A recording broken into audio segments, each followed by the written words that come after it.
Check it out. Cam and Ewan, keep doing y'all thing. Snoop Dogg love y'all and I'm listening every day. Recorded live from Hong Kong and Toronto.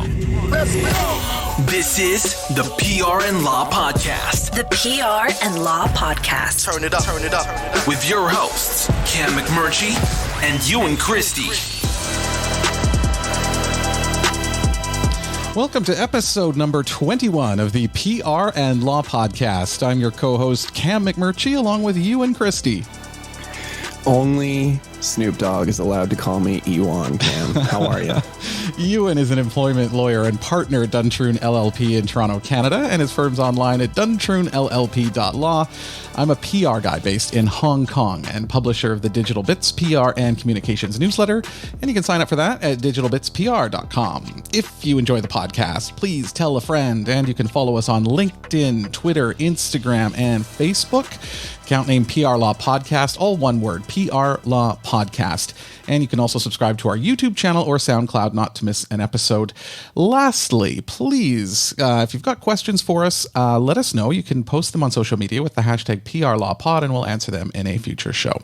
Ewan, with that introduction from Snoop, how are you? I'm good. I finally got my haircut, Cameron. First time. I sort of ducked into my my hairdresser just before everything shut down. But of course, that was several months ago. And, as you know, I kind of got big, curly red hair. Yeah, very tight ginger curls. Mm-hmm. It's not the sort of hair that I can just kind of wander into any Joe Blow barbershop to deal with. You sort of need somebody who knows how to deal with curly hair. So she'd been backed up. She was completely backed up when she reopened. So I only just got in yesterday, and it's wonderful. Well, it just feels great getting rid of all that hair. I need to do the same. I have not shaved in 2.5 months, and I have a beard that is just completely unruly. I mean, I look like a totally different person. And I gotta say, it's still like 30 degrees here and humid, and the beard is not nice outside in that weather. But I just received word tonight that we're going back into the office. Everybody, again, no more split teams, no more working from home starting tomorrow morning. I'm not shaving tonight because of this podcast, and I won't have time to shave tomorrow morning either, because I think this is gonna take a while.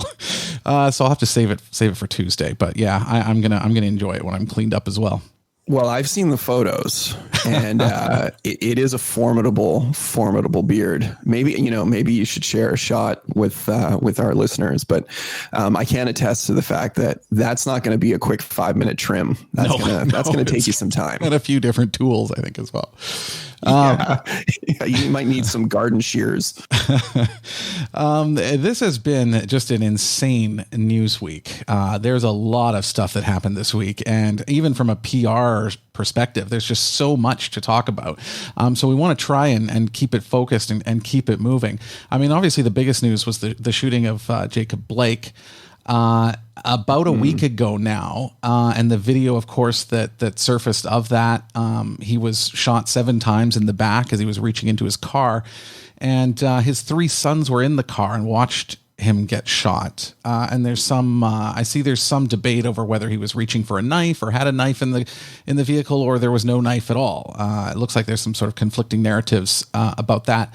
But needless to say, I mean, this has kicked off a lot more protests again in the US. And, I've seen some footage even just before we started recording you. And I mean, some American inner cities, I'm thinking Portland in particular, I mean, they look like almost war zones. And I know there's some talk that the right wants to restart a civil war. It doesn't look like we're that far away from that. Yeah, it's been some pretty crazy footage. Just, some of those images of, people wandering the streets with guns. Of course, we talk about some of the militia speak that I've heard of, which, I've seen criticism of on both sides of the political spectrum. A lot of people on sort of the left are suggesting that they're not militias, they're just gangs. And it's just a nice term that's been coined for organized gangs that are no different than any other organized gang. It's pretty dire commentary on both sides. Yeah, it really is. And of course, I mean, one impact or fallout from this was the Milwaukee Bucks decided to, just before they were about to play, and the NBA teams that remain in the playoffs are down in a bubble in Florida, and they refused to play on Wednesday in protest, which is a very powerful message. And I think the NBA players have really realized the stage that they've got, the platform that they've got, and how much of an influence they can have on these things. And so I think they're definitely to be commended for that. But conversely, the NHL is also in the playoffs, and they are also in bubble cities, but two of them, Toronto and Edmonton in Canada. And that didn't go so well. Now, obviously, there's a big difference between these two leagues. I mean, there are not very many African Americans at all in hockey. It's a white sport. It's predominantly a white sport. And, you know, when the walkout happened on Wednesday, the NHL went ahead with two games. Now, one of them was in the afternoon, where there wasn't much time really to call that one. But the evening game went ahead, and the league was really blasted for that. Because it seemed like nobody cared. The game should not have been played. Nobody was interested. Nobody cared who won. None of that. It's a really bad look on the league, I think. But the next day, they did decide to take a stand, which was, you know, was a day late, but it was still a powerful message. And I want to just play a quick clip here from Tom Manek. I've played him on the show before. He's a sports business expert from TSN in Canada, and he has a comment of sort of where the NHL goes from here, especially considering its differences from the NBA. Until the players are better educated, especially players of privilege and players as white as most of the players in the National Hockey League are, you know, they're not going to feel as personally connected to it as African Americans are, who've had direct experiences. And so I just think what they did was courageous. What they did was good.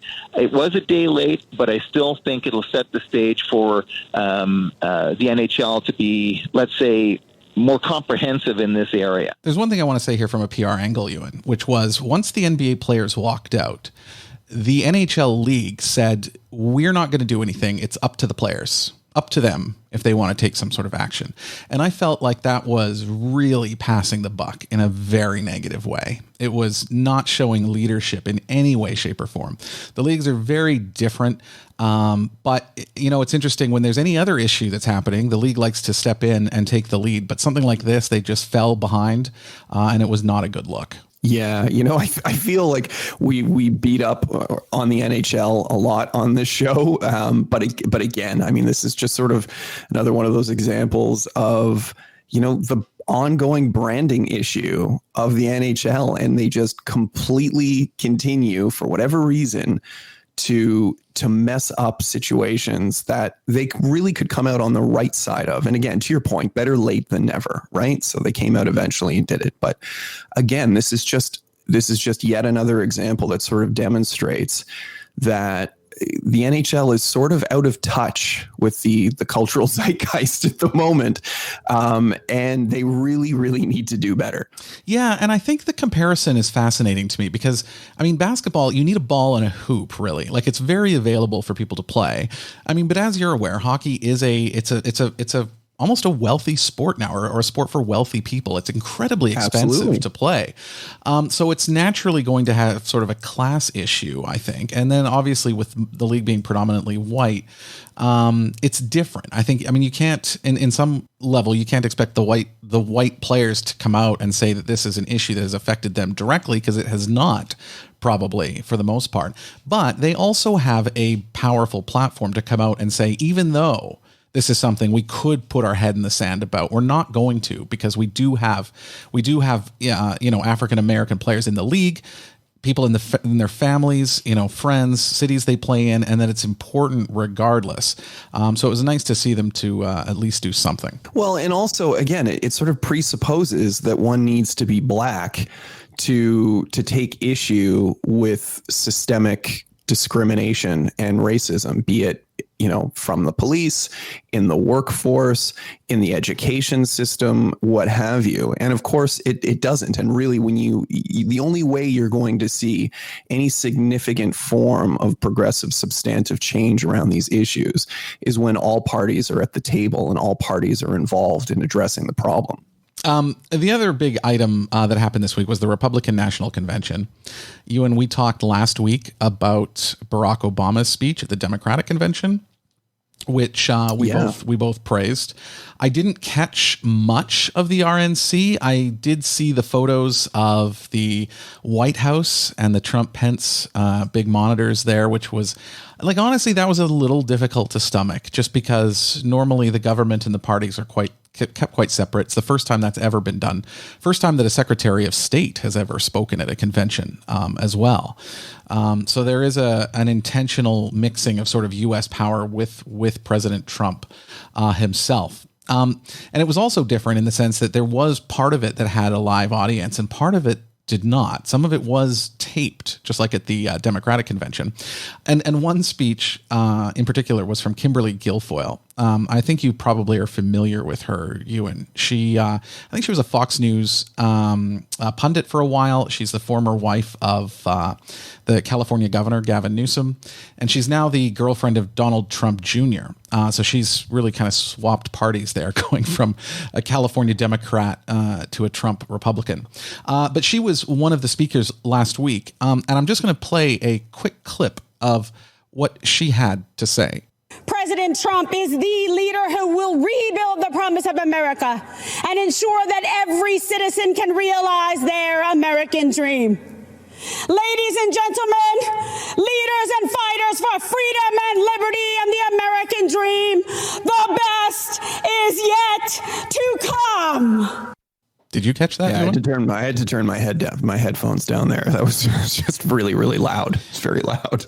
We talked specifically about this subject last week, about the difference between speaking to a camera in an empty room and speaking to a crowd. I think this is such a good example of how that was mixed up. Like, I know that people are poking fun at how loud she got there, and absolutely, it sounded not good at all. And it's because it was meant for a crowd. You can deliver a speech like that if you've got a roaring crowd in front of you. But if you don't, it comes off very awkward and very strange. And I think that's how this speech came off. So there's a lesson in here. If you're speaking to camera, no need to yell. Well, and that's a great point. And yeah, it is. It's something we specifically talked about last week, right? And the idea of, playing to a camera in an intimate way where you have the luxury of being quiet and small to convey a message, which can often be far more compelling than the sort of, yelling and screaming in front of a loud audience. My question here, Cam, and, maybe you have some insight on this, is this wasn't uncommon. There were a few speakers that were, maybe not quite of that volume, but that sort of big bombastic speaking style. And I have to assume that was consistent with the direction or the production, that it was a very, very deliberate tact. And I was just curious if you had any sort of thoughts on that from a PR perspective, that, do you think that was specific? It was deliberate in terms of the direction and how the producers wanted the speakers to come across? Yeah, I think in general, you want your speaker to have energy and to be filled sort of with excitement. I mean, this is a re-election campaign, right? So he's an incumbent president. And so you do need to sort of rally people again to elect him a second time. And so there does need to be quite a bit of energy behind that. But I will say, I know that a lot of the president's speeches are written by Stephen Miller, who works inside the White House. I've always had an issue with his speeches. I found them to be quite amateurish. That sounds probably a bit harsh for me to say, but oftentimes there's really sort of cliched turns of phrases and things like that in the speeches. And I get where he's coming from, but it just seems a bit lazy to me. And I don't know if this was a similar sort of situation where, like, when you're writing a speech, you're picturing it being delivered in your head. And as you write line by line, you're thinking, do I pause here? No, do I leave time for applause here? Do we ramp up this part? And if you're picturing a crowd, then this is sort of how it comes off, even when someone reads it. But I think this was just a big mistake. I think she could have read the words. I think she could have injected energy into them as well without screaming, just because the room was empty. And I would say this if it were male or female. It's not a good look, I think, if there's nobody there. Well, and I think, look, and that's another issue that he's just sort of raised at the end, right? And then this idea that, maybe there is a gender issue at play here where, men are are often in this sphere expected to be big and bombastic, and that there's a double standard that women are expected to be more reserved and demure. I hate that word. And I know women, generally speaking, hate that word as well. But, that, there's a double standard here. And would we be making the same comments with regard to the volume and sort of just that bombastic nature of the speech and the cadence if this had been a man? Well, you know what? Before I put this clip into the show, I actually gave some thought about that. I thought, am I putting this in because she's female? Because, we're not maybe as used to a female speaker speaking at that pitch, or is there some sort of bias that I have against this? I did actually give it some thought because it occurred to me, and then I thought, no, it really is if it's male or female, because I don't think you saw the male candidates shouting to the same degree. And I have watched several of them. So it was something that I took into consideration. And I do think if you had Obama sort of speaking at the same tone during his speech, I would have said the same thing. I think the one thing we did note last week was, in front of a crowd and in a quiet room with a camera are just two totally different ways to speak. And there's different things that you should do to be effective when you're delivering speeches in those two different environments.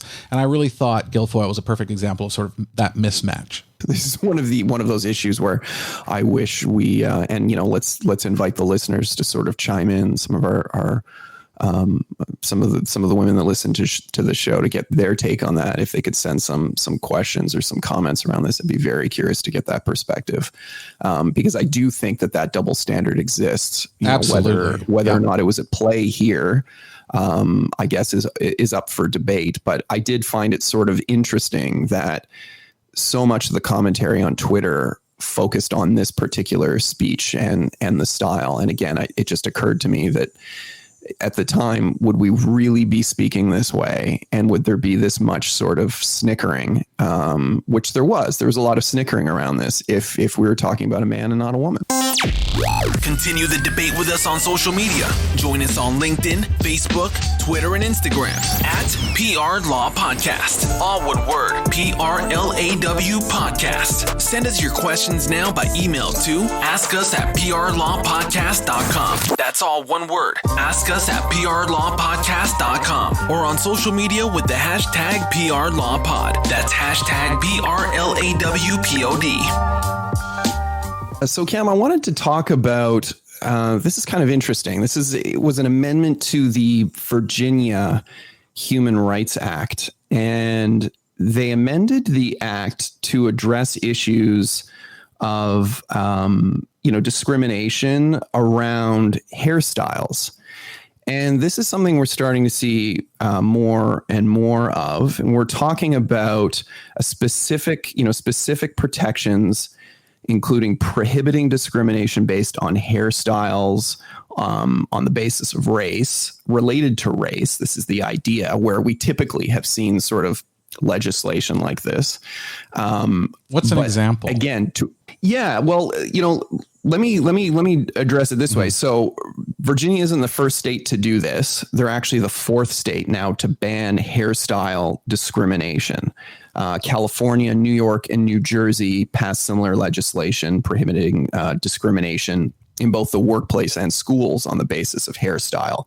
And, this is probably a good way to sort of address it. This was when the law was passed in California. This is what the Democratic Senator Holly Mitchell of Los Angeles had to say, quote, "We're changing the course of history, hopefully across this country, by acknowledging that what has been defined as professional hairstyles and attire in the workplace has historically been based on a Eurocentric model based on straight hair." So again, the basic premise here, Cam, is just that you can no longer discriminate on the basis of hairstyle. So if you are working in a legal office, for example, or a business environment, and someone happens to come in with, long, big curly hair, you cannot discriminate against that individual on the basis of their specific hairstyle. And again, so the Virginia law, where it says, because or on the basis of traits historically associated with race, including hair texture, hair type, and protective hairstyles such as braids, locks, and twists. So that's what we're talking about. So I had not seen this. So my question is, how do we draw the line between sort of racial discrimination and hairstyle discrimination? Because they almost seem like the same thing. Yeah, well, I mean, it's a really good question. And again, this is another fantastic example of adverse discrimination, right? I mean, the discrimination that isn't so readily apparent. And how are you going to know, right? How are you going to make that argument? And often this is an issue. I mean, predominantly we're talking about Black women, because this is the group that historically has suffered the most discrimination around this issue. Black women coming in, for example, for a job interview, and they may have a hairstyle that, again, is not based on a Eurocentric model of what looks quote unquote professional, and they lose out on job opportunities that go to others based on that discriminatory conduct. But how do you know that? How do you address it? And that's where this becomes a really, really difficult issue. So I think that, the fact that there's now a number of states, and apparently, there's 20 other states in the US that have proposed or have pending legislation specifically citing hairstyle as a prohibited ground of discrimination. So clearly this is a serious issue in the United States, and it's an issue here in Canada as well. How best to address it? I mean, I think it's going to be very interesting to see the sorts of complaints that come forward around some of these amendments to the Human Rights Acts. And how they play out in the courts. Yeah, I guess, I mean, we talk about it's very difficult to determine if it's the hairstyle, but like in your example, I mean, if a Black female came into a job interview and was discriminated against, I would just lump all of that into racism, because it's one and the same. Like, it's still not hiring her because of her race, basically, because her hair is just a manifestation of her race, which is what we're trying to fix here. So I guess that's the part that seems, or I'm missing something. Are there cases where, people, where the hair in particular has become a big problem, where everything else has been all right? Because otherwise it just seems like basic racism to me. Yeah, and ultimately, I think you're right. And again, if you can create or demonstrate that there's a relationship between the discriminatory conduct on the basis of the hairstyle and race or ethnic origin, then yeah, I mean, you're clearly speaking about discriminatory conduct. I'm trying to think of a situation where you could sort of distinguish the two. And I suspect that there are a number of employers, because these cases exist, where employers have, in their own minds at the very least, drawn a distinction. And, there was an interesting case last year here in the province of Ontario. Natasha Doyle Merrick was her name. Is her name, rather. She was working at the Art Gallery of Ontario at a bistro there for about 5 months. And she was told by one of her managers not to leave her curly Afro-textured hair down, despite other non-Black servers and hosts being allowed to do it. And, one day she asked her manager, why can't I leave my hair down? And her manager responded, well, why? So you can scare the clients away? Yeah. Oh, boy. And, and as Doyle Merrick commented, this is not unique, nor this is an unheard of circumstance. And, she recounted a story where a different manager had told her that a client had complained about another bartender at the bistro who had, quote unquote, big hair, and thought it was unprofessional. So, yeah. So, I mean, this is absolutely an issue. And how do you draw that distinction between a manager or an owner who is effectively saying, well, look, your hair doesn't look professional, with your hair is, an intrinsic trait of your particular race or ethnic identity, such that to prohibit that particular style would be discriminatory conduct. And again, I think there's obviously an inherent relationship between the two. It's just that a number of states now are taking that additional step of saying, well, no, we're now going to make it even more explicit. We're going to say that, we don't have to try and draw some elaborate correlation between race, ethnicity, and hairstyle. That, if you happen to be a Black woman with Afro-textured hair and someone, is giving you a hard time suggesting that your hair lacks a certain professionalism, then that's discriminatory conduct under these amendments to human rights legislation. And there have been several cases along these lines. And it looks like a lot of them really are specific to hair in terms of even the person has already been hired, for instance, and they're working and a boss or a supervisor advises them to cut their hair or style it differently, and they do not do so and then lose their jobs. I see there's been a lot of those kinds of cases to deal with. And also that this issue actually dates back a very long time. That in the United States, sort of regulations around hair go back to the 1700s in Louisiana. So it's not a new thing, and it's definitely interesting. So I guess Ewan, your advice for employers then, if you are representing them, is to be careful about this. Well, yeah, I think employers, particularly and specifically, in Virginia right now, I mean, they're going to have to update dress codes. They're going to have to update policies around appearance and other policies that might violate the law, making sure that managers are trained to sort of avoid stereotyping and discrimination in this regard. And I know in the Natasha Doyle Merrick case, she was involved in working with the AGO in developing policy to ensure stuff like this doesn't happen again. And I think that's sort of the easiest way to address it. Employers can kind of address it through anti-discrimination, anti-harassment policies internally. You don't have to wait for human rights legislation or the common law through case law to sort of catch up around these issues. Mm-hmm. If you as an employer address this as a concern, then you can develop policy to ensure that your employees are protected in this regard. Yeah, and this is going to be important. I can see this really taking root. I can see, several states have already enacted laws around this, so that's good to see.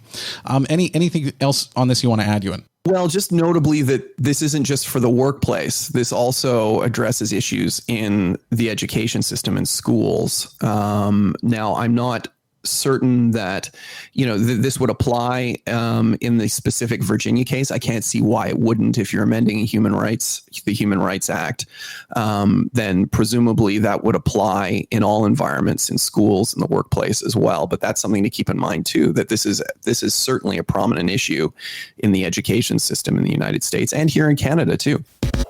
Show your support to the PR and Law podcast by making a one-time donation or setting up a subscription with us on Patreon. Every little bit helps us keep the lights on and bring the show to you each week. If you'd like to chip in, please visit prandlawpodcast.com. That's prandlawpodcast.com. Click support the show. Thanks for helping us out.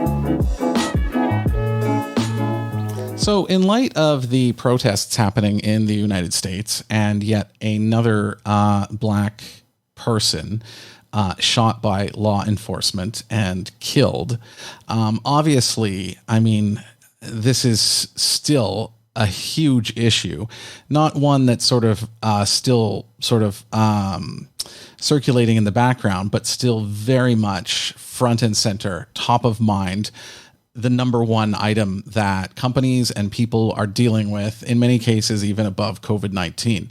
I mean, this has obviously been just a chaotic year, and we're just past the midway point.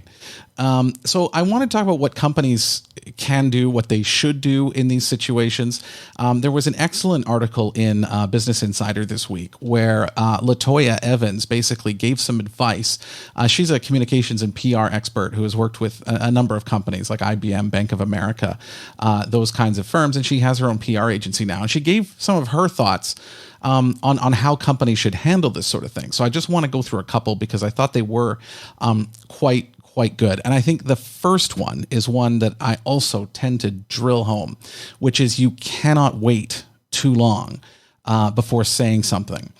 And, I've talked to a lot of companies, Ewan, over the years, where when a social issue like this comes up, a lot of managers, a lot of owners will say, this doesn't really relate to us. We don't want to put our nose in here. Like, this is not about us at all. Nobody's criticizing us. Nobody's protesting us. Like, let's just stay out of it.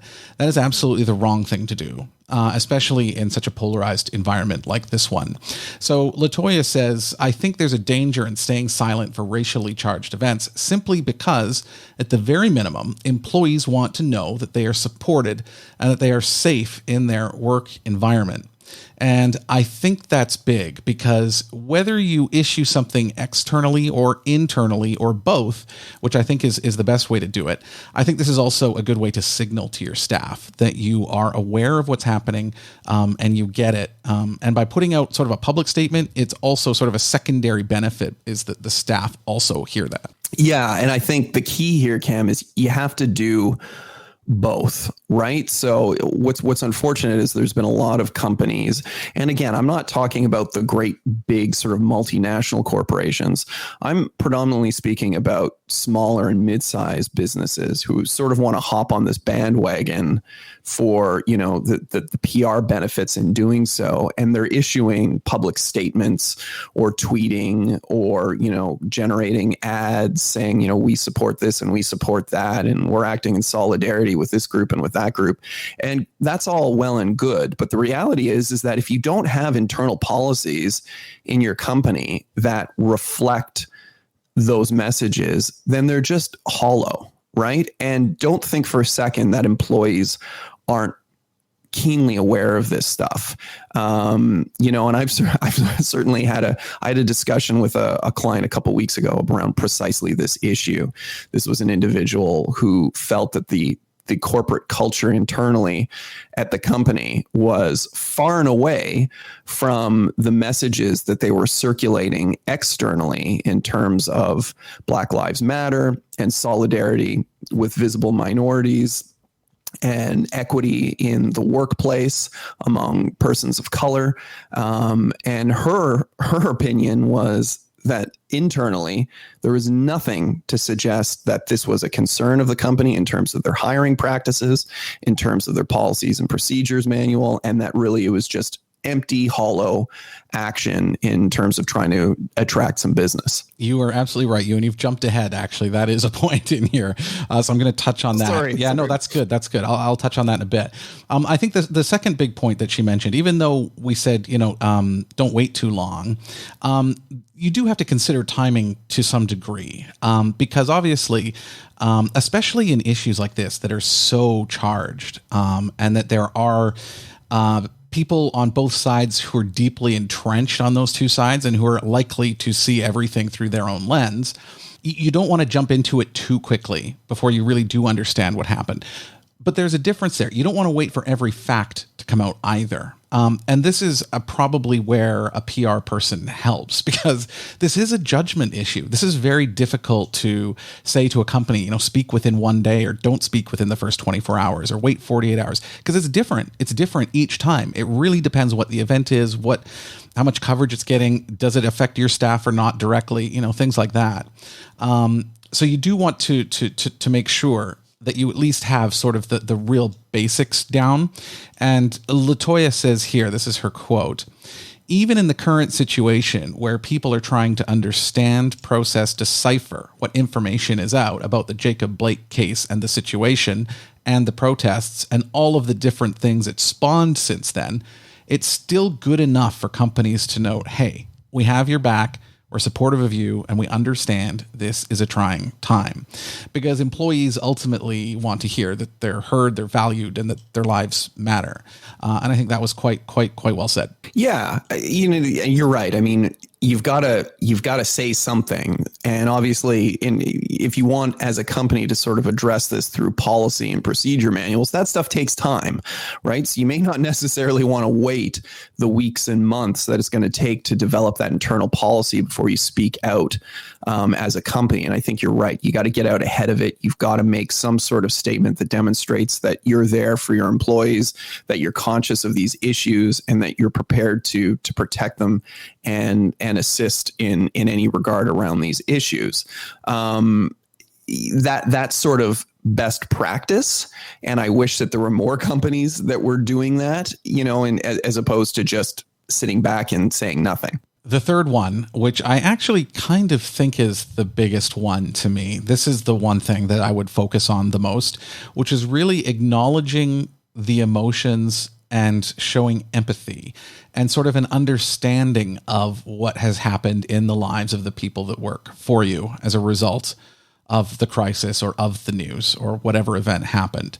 And Evans says herself that it's important for a real acknowledgement of the range of emotions employees might be feeling. In this case, especially Black employees.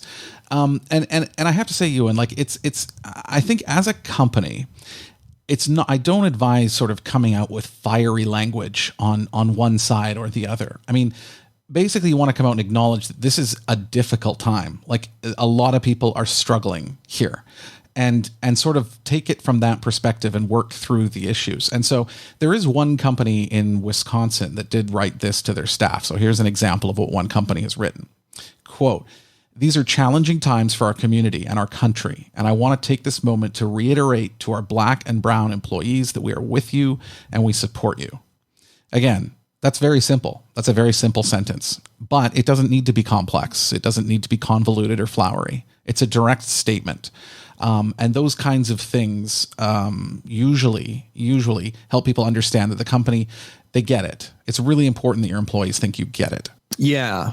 And as we've talked about many, many times before, and to your point, striking that balance can often be very, very difficult. And sometimes employers lean way too heavy in one direction and they say way too much, and things can very quickly backfire and get out of hand. So getting the tone of that message correct, obviously, is going to be key. Yeah. And the fourth one, I mean, we could go through a huge list of advice, but these are the four big ones.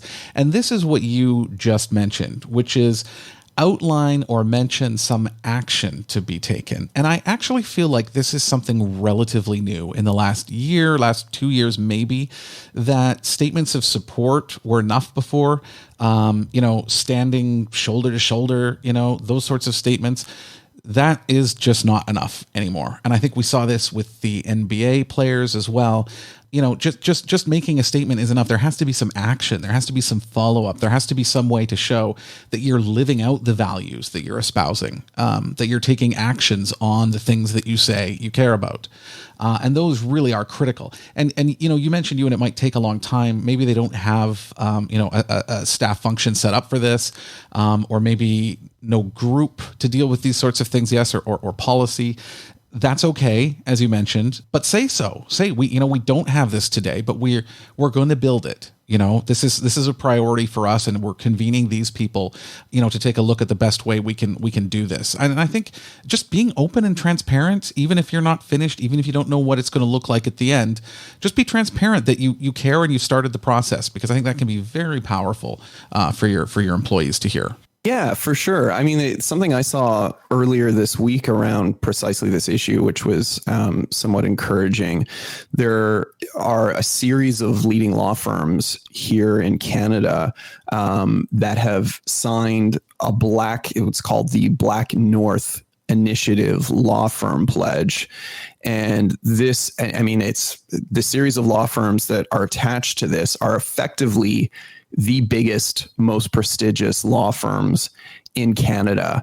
And they've signed on to this pledge. And we're talking about some actual substantive action here, whereby they're committing by, and I'd have to pull up, we can provide a link to the information in terms of what the specific nature of the pledge is. But effectively it is to commit to a certain number of Black lawyers that is reflective of their representation within the general population, and ensure that number is reflected in law firms themselves. And I think that that's a really, really great example of, firms stepping up and saying, hey, we're not just going to pay lip service to this.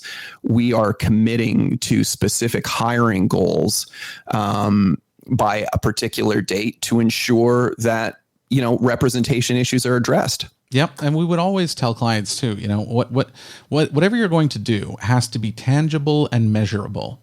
There has to be a way to look at it and say, okay, you've come this far, or you fell this far short, or these are the things you need to do to get up to the level you want to be at. Because if you're not specific, if it's not measurable, it's so easy for it to just fall off the radar, or for you to claim that you did do something, or that things are better, without any evidence of that actually happening. And so the tangible, the measurable is key. I do want to mention too, the last thing here, just with LaToya Evans. This is her quote, just sort of on that last part about being really clear about actions.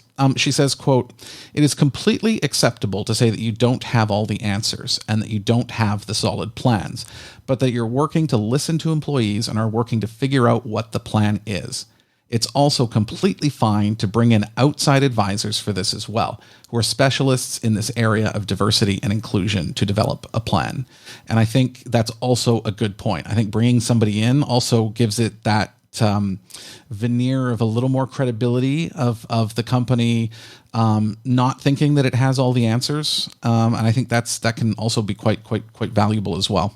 Absolutely. And just while you're saying that, Cam, I managed to find the actual pledge. And this is, again, so this is the Canadian Council of Business Leaders Against Anti-Black Systemic Racism. So the pledge acknowledges the existence of anti-Black systemic racism and its impact on Canada's Black citizens, which are 3.5% of the population, and the need to create opportunities within our companies for Black people. And this is one of the paragraphs of the initiatives. It says, "We will use our resources to work with members of the Black community in alignment with the Black North Initiative. Working with the Black North Initiative, we will ensure that Black communities across Canada are aware of opportunities of employment within our organization, and we commit to specific hiring goals of at least 5% within our student workforce from the Black community as appropriate, having regard to the size of the respective firm. And that working with the Black North Initiative, we will invest directly or indirectly at least 3% of firm-supported corporate donations and sponsorships to promote investment and create economic opportunities in the Black community, both by 2025. Mm-hmm. Yeah, that's powerful. That's powerful to do that, and I think that's a really good start. Again, we're talking about top tier firms here, right, Cam? And I think that's part of what makes it significant. And this is, sort of one thing that I know I've reflected on a number of occasions within my particular profession, and that's that. We have to, the only way that this is going to change is if you do have some sort of substantive practice that's going to address the inherent discrimination in the profession, in the workforce at large, in the population at large, in the education system. So this is really a great step. And I'm kind of proud of the legal community and sort of taking some actual substantive action. Now, is this like the end game? No, hopefully not. Hopefully it's just the start of turning a corner in moving in the right direction. Ewan, it was, interesting, especially when the NBA players and the NHL players boycotted games. I mean, I was quite shocked at the number of messages I received that were dismissive of those actions. Even people who are close friends of mine who are liberal-minded Canadians. Basically, I saw comments going around on Twitter too, just saying, after the players had decided to come back, it was just, dismissively regarded as, did you solve racism in your couple days off? Things like that. And I just think that just misses the point so much. And I think Chris Webber, a former NBA star, made a comment. I'll try and find the audio to include or to at least link to, but I thought his comments were really good and sort of struck the right tone. And he said, "I'm very proud of the players. I don't know the next steps. Don't really care what the next steps are because the first steps are to garner attention, and they have everybody's attention around the world right now. Then leadership and others will get together and decide the next steps. So we know it won't end tomorrow. We know that there's been 1 million marches and nothing will change tomorrow." And I think that's exactly right. This is going to take time. His quote actually goes on longer. I will include a link to it because I think it's worth listening to. But he's saying this is generational. We have to keep pushing for this. Each generation has a role to play to push this along further. Yeah. I saw a lot of that commentary as well. I mean, particularly people complaining about their sports figures acting out in a political fashion, suggesting, people turn to sports for escapism, not to have politics rammed down their throats. And first of all, I think that suggests that this is somehow new. I think we can look to the NFL as a fantastic example of this. You look at the Super Bowl, you have jets flying overhead, you have very, very, very powerful symbols of patriotism, of connections to the military, recognition of military officials throughout games. You see this in Major League Baseball as well. So to suggest that there hasn't been an inherent politicization of professional sports that has existed long before, Colin Kaepernick took a knee, is kind of ridiculous to begin with. So there has always been this inherent relationship between politics and sport, and politicians have very keenly utilized sport from a PR angle to push a particular political agenda. This is nothing new. What's interesting now is that this is actually on the players' terms as opposed to the owners' terms. So I think what we're actually seeing is a taking back of some level of control from the athletes themselves, which is probably a good thing. Yeah, and I can hear people probably thinking right now, Cam and Ewan or libtards or something like that. And I really want to stress, me, and I'm not sort of a reactionary liberal in any way. And it's sort of unfortunate that if you sort of support these actions that you're painted with that brush, because I certainly don't think of myself that way. But we are in a situation where I do not understand clearly what Black people in America, what their lives are like. Now, I have experienced racism. I live in Asia as a white person, and sometimes it's positive. Sometimes I benefit because of the color of my skin, and sometimes I don't. I mean, many times people have said awful things about me just because I'm a white guy here. I mean, it's fine. It's not even close to what Black people in the U.S. are facing, but I mean, it's still annoying occasionally. So if we, times that by 1,000 and put it every day, I mean, that's something difficult to deal with. So I'm not going to deny someone's experience that way. And I think for the NBA players, and I said this off the top, I think they have realized that they have a lot more power than they thought they had. Because even for, people that I know, of course, many people in Canada, it's still kind of a U.S. issue. But the NBA players refusing to play, and then the hockey players refusing to play a day later, instantly, that's all that's discussed on all kinds of different radio programs and podcasts and TV news outlets.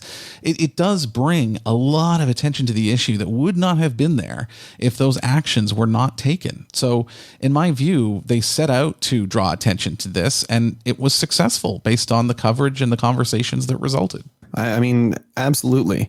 And again, sort of going back to my previous point about, the NFL or Major League Baseball and the inherent politicization of these sports that has existed and existed long before Colin Kaepernick took a knee. You can't have it both ways. So you can't say, well, those, jets flying overhead and references to military service in a baseball game or an NFL game, that's okay, but this isn't. It has to, the way I see it, it sort of has to be an all or nothing thing. Either you say, well, we're going to allow some level of politicization of the sport and for athletes to comment on these issues as they see fit, or we're not. And you're not going to have it. You're not going to have it at all.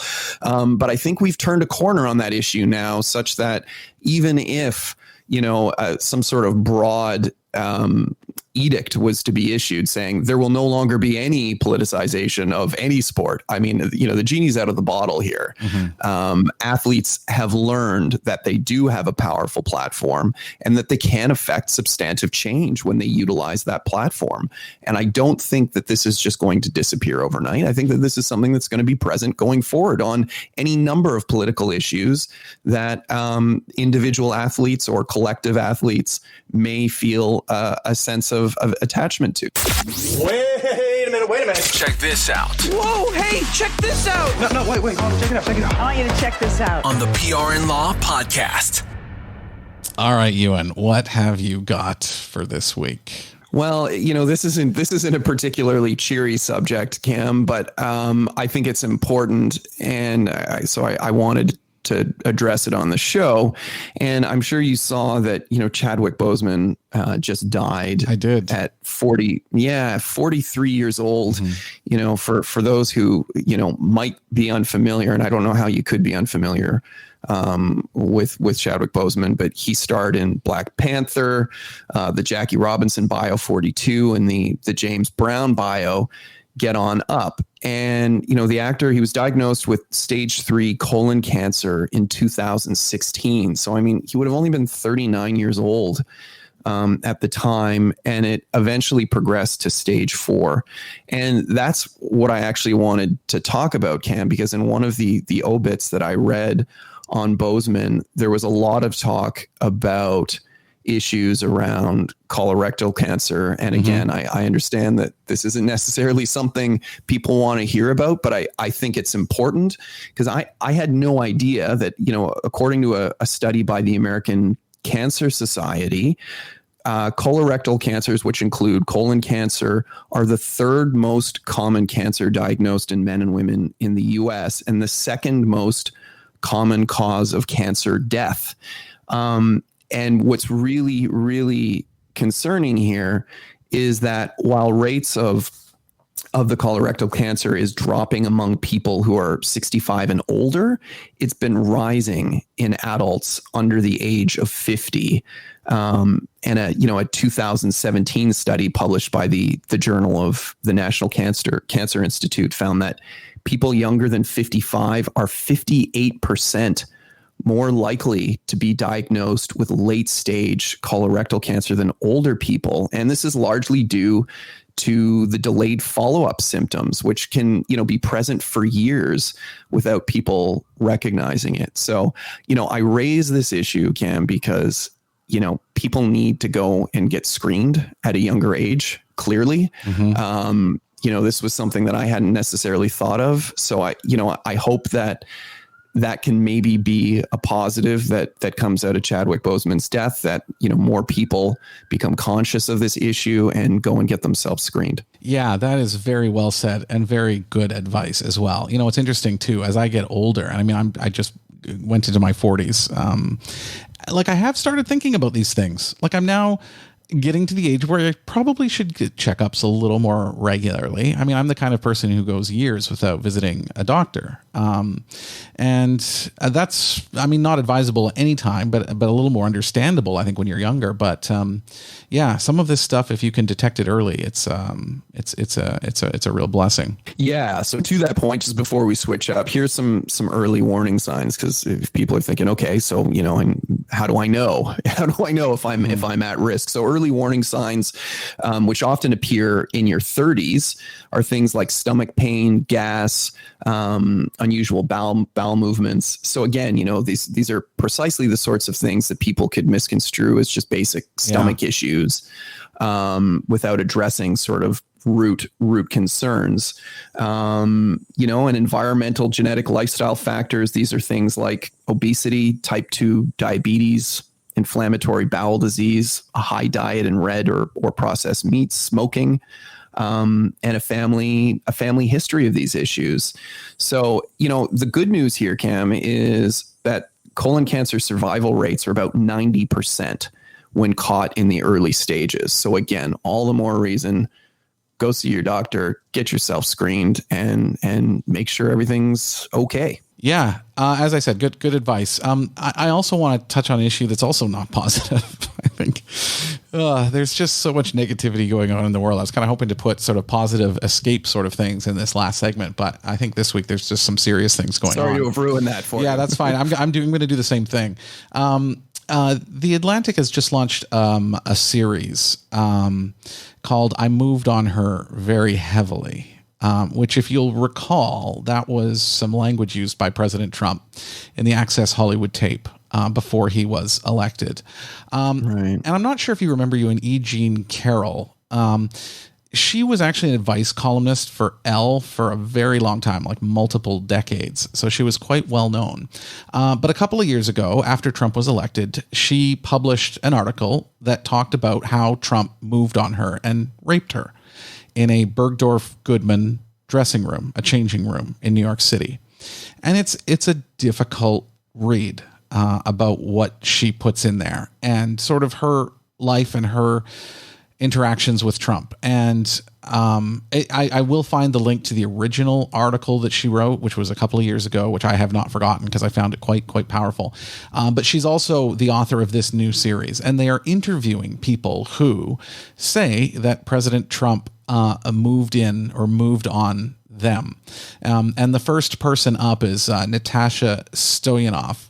And I believe she said she was attacked at Mar-a-Lago, the president's Florida resort. So this is a new sort of series being put out by The Atlantic. I still think it's worth reading.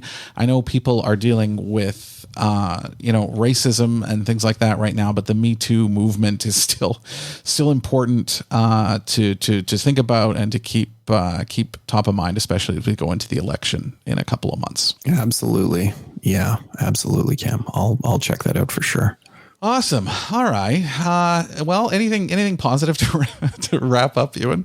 Well, I don't know. It's a sunny day. That's always nice. Yeah. Still warm weather. Well, here in Canada, also nice. That's a good thing. Our COVID numbers are way down here. I think I mentioned off the top that we're going back into the office. I believe we're under 20 a day now, which is good. So there's one positive thing, at least for people who live in Hong Kong. Well, there you go. So I guess that's something then. There's something. All right. Well, thank you guys for joining us today. We covered a lot of ground fairly quickly. So it was a busy news week last week and also a busy show. So thank you for joining us. And don't miss a show either. Please subscribe in your podcast app of choice, or you can subscribe to us on our YouTube channel or SoundCloud. And you can also follow us on social media to get a heads up when anything's happening with the show. We're on Facebook, Instagram, Twitter, and LinkedIn with the account name PR Law Podcast. It's all one word, PR Law Podcast. And lastly, don't forget questions, please, especially the topics we touched on today. Questions and comments are most welcome. Just tag your comment to us on social media with the hashtag PRLawPod, and we'll address that and read some comments in a future show as well. So, for you and Christy, this is Cam McMurchie. We'll see you next week. This has been the PR and Law Podcast with Cam McMurchie and Ewan Christie. If you enjoyed the show, please share it with a friend or leave a review. You can also join us on LinkedIn, Twitter, Instagram, and Facebook by following our account at PR Law Podcast. That's all one word, PRLAW Podcast. Thanks for your support.